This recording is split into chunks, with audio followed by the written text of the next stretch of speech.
The next story I wanted to talk about is about QAnon. There are some pretty big things happening in the QAnon movement right now, and it may or may not be going south for Kenneth Copeland, Tyler Perry, Joel Osteen, and a bunch of other people.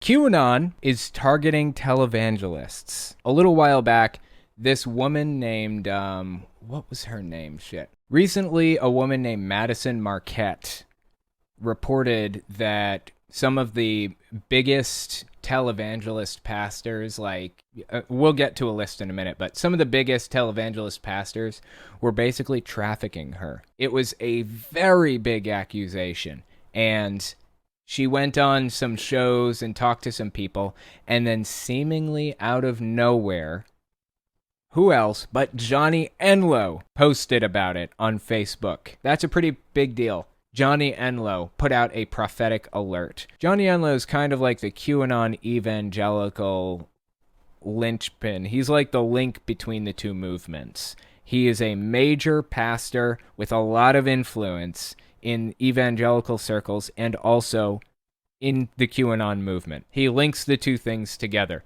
So the fact that he has come out against these televangelists is a pretty fucking big deal, actually. So I wanted to give this article a read, written by Kyle Mintila on rightwingwatch.org. The title is "The QAnon Conspiracy Theory Inevitably Turns on Evangelicals." Let's give this a read and see what it says. The spread of the QAnon conspiracy theory, which alleges that a secret cabal of satanic rules the world and has long used its power and influence to freely murder and traffic children, has reached deep into the white evangelical community in recent years. While such allegations have usually been leveled against Democratic politicians and left-leaning entertainment, media, and business leaders, the conspiracy theory now appears to be circling back around on evangelical leaders themselves. Weird thing about this conspiracy theory is that for some reason, it completely fucking bypassed Matt Gaetz, somebody who is really under investigation for this shit right now. Like, it just went right over him. They didn't say a word about him. In fact, there's actually this pretty funny meme out there. I don't know where the actual meme itself is, but there's this picture here. It's a picture of Times Square completely empty, and on the top it says QAnon protesting Matt Gaetz. Just nothing. Complete fucking silence from QAnon. I don't know why they decided to go nuts on these pastors now, on these televangelists, and not on Matt Gaetz, but I feel Matt Gaetz probably deserved it, at the very least, in addition to these televangelists. I have to say, like, the accusations against these televangelists are currently unsubstantiated, have not been litigated in a court of law, and we have no way of knowing if they're actually real or not, so I'm not covering the allegations against them. I will wait for the court system to litigate that, if it does. What I'm covering is QAnon's reaction to it. It's extremely interesting to me. So I figured we'd give this video a watch. This is the person who came out with the accusations, I believe. Let's give it a watch and see what it says. Her name, again, was Madison Marquette. So anyone that I'm naming bought me from Derek and to me. So if I'm naming, the only person I have named that didn't do stuff, but I saw him at parties, was Joel Osteen. He never did anything to me, but I did see him. I can tell you, since I've started speaking out, more women have come forward. I named Kenneth Copeland and another brave soul. She's like, listen, I want to come forward. Will you share my post? And people went in and attacked her on her post for coming forward. I'm like, you're mad. You all said no one else is coming forward. And now when the women do come forward and say, this happened to me, I have the evidence, and then you're going to go attack them because you maybe were fooled by these pastors. And the same thing with Tyler Perry, Greg Laurie, Rick Warren, all of these pastors trafficked me, and we put them on a pedestal and made them gods. Holy shit. That's a big fucking deal right there. Like I said, it has not been litigated in a court of law. We don't actually have any way of verifying any of this. I don't know if it's true or not. I'm not going to make any assumptions at all. I don't know. But the fact that she came out and that others apparently did too and made the accusations apparently was enough for QAnon pastor Johnny Enlow to completely fucking turn on them. Prophetic alert, many of our most famous pastors and Christian leaders are about to be exposed as deviants and worse. This is the expanded work of God as he comes to set captives free. It's going to be shocking. If you are part of providing cover for any of this, stop it. If you are under the spell of any pastor or leader involved in this, break free now. Leave. Then find safe people, get wise counsel, and if necessary, be a part of confronting or confirming. Time is up for these pastors and these leaders who have been wolves in sheep's clothing. There will be no delay in this reveal. It will be immediate. Here, check out some of these comments. Already been happening. People who have been trafficked and taken advantage of our naming names. That's a big fucking deal, man. Praise God, I survived abuse at the hands of missionaries and others in the 60s. It's time for justice. Yeah, this is gaining some real traction right now. Like I said, I don't know if it's true or not. I don't know. We're going to have to wait for the court system to litigate.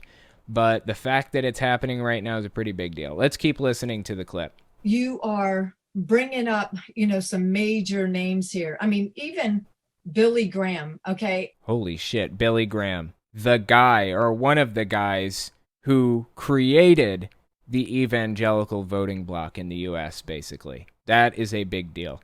I mean, I say a million times over, these cannot, like Billy Graham and the ones that have trafficked and done things to me and that are doing it now, and even when I've done these extractions, I'm like, they have a demon inside them. I know how they think and what they're asking, and they're saying, okay, Billy Graham is how old was he when he passed away, and how young are you? And they're probably saying, when did he do this? No, Well, how can you? I mean, I'm sure you get a lot. Like you said, the most hate mail about somebody like Billy Graham. So they're basically trying to vet the story and see if it adds up. Again, I have no way to know if the story adds up or not. I know very little about what happened. That's really not what this is about at all. It's about QAnon's reaction to it. Anyway, let's keep listening. I do. Billy Graham, and it's funny because people are like, oh yeah, his son is sick, but we don't believe you about Billy. I'm like, well, Billy Franklin learned it from somewhere. Oh shit, I didn't know. I didn't realize that Billy Graham had a son that had issues like that. That's really, really crazy. Anyway, let's get back to reading the Right Wing Watch article. Earlier this week, Right Wing Watch noted how MAGA pastor Jackson LaMayer, who's running a primary campaign to unseat Republican Senator James Lankford of Oklahoma, has openly embraced QAnon conspiracy theorists as part of his campaign, only to become a target of their conspiracy theories. QAnon activists accused the pastor of and CSA in July after he posted a photo of his young daughter wearing red shoes. I actually wanted to take a look at this article real quick, too. Check this one out. This article was written by Kyle Mantilla on rightwingwatch.org, and the title of this one is MAGA Pastor Jackson LaMayer Discovers the Downside of QAnon. MAGA Pastor Jackson LaMayer launched a primary challenge to Republican Senator James Lankford of Oklahoma earlier this year because he was outraged by Lankford's failure to challenge the certification of Joe Biden's election victory on January 6 immediately following the right-wing insurrection at the U.S. Capitol. LaMayer has made attacking the legitimacy of the 2020 presidential election a centerpiece of his campaign, repeatedly vowing that if he's elected to Congress, he will make it his mission to hold those who supposedly stole the election from former President Donald Trump accountable for treason. LaMayer has focused heavily on winning support from right-wing QAnon conspiracy theorists like Lin Wood and Michael Flynn, both of whom have endorsed his campaign. LaMayer has also been a regular participant at the Restore America rallies organized by right-wing conspiracy theorist Clay Clark, where he's been proudly posting photos of himself hanging out with the various election, COVID-19, and QAnon conspiracy theorist speakers at such events. Interestingly, LaMayer's flirtations with QAnon have not prevented him from becoming the target of smears from QAnon conspiracy theorists who've reportedly accused him of after he posted a photo of his young daughter wearing red shoes. Everything is a sign to these people. Everything is a signal. They're looking for anything.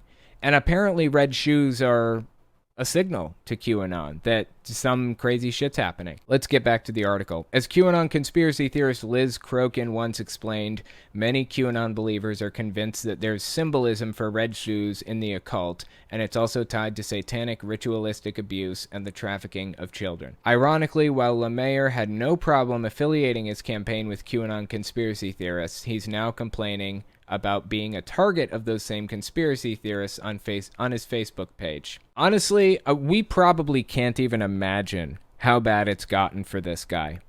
It was a stupid idea for him to affiliate himself with QAnon in the first place. He probably had no idea what he was getting himself into when he did that. But I would be willing to bet that he is genuinely the target of really scary shit right now. He posted a picture of his daughter for his campaign, and she had little red shoes on, and they took that as a signal. Listen to his Facebook post. Last week I posted this pic of Eva out on the campaign trail with me, and she was so proud of her red shoes because it matched the colors of LeMaire for Senate gear. It was a harmless post, but there's an individual out there who's been spreading things about me that are not true, such as I'm a creation worshiper, a New World Order globalist, and more nonsensical stuff. This person has also been spreading the narrative that I'm involved in CSA. I guess red shoes represent, according to this individual. I've been in ministry for years, never any accusations whatsoever. Now all of a sudden I'm being accused of everything under the sun by one particular woman, and some people don't have enough discernment to determine right from wrong. Unfortunately, I have to say it because people are asking me. I am in no way involved in CSA or devil worship. If you believe that, it actually says more about you than it does me.